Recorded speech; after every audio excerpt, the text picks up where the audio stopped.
I was 42 years old when my job sent me on a routine assignment that should have lasted 5 days. 5 days. One hotel, one rental car, one schedule packed with meetings. Nothing about it felt unusual.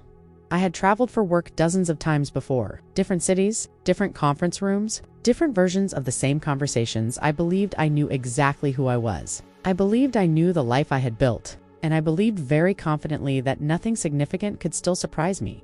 I was wrong, because sometimes the biggest turning points in our lives don't arrive as dramatic moments.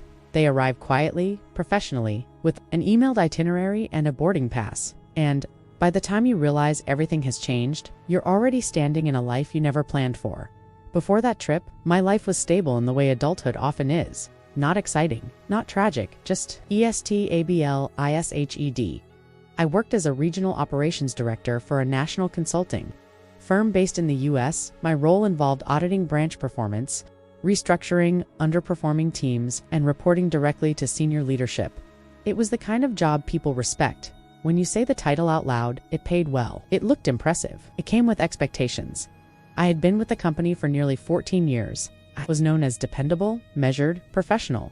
I wasn't the loudest voice in the room. I wasn't chasing promotions anymore. I was the person they trusted when something needed fixing.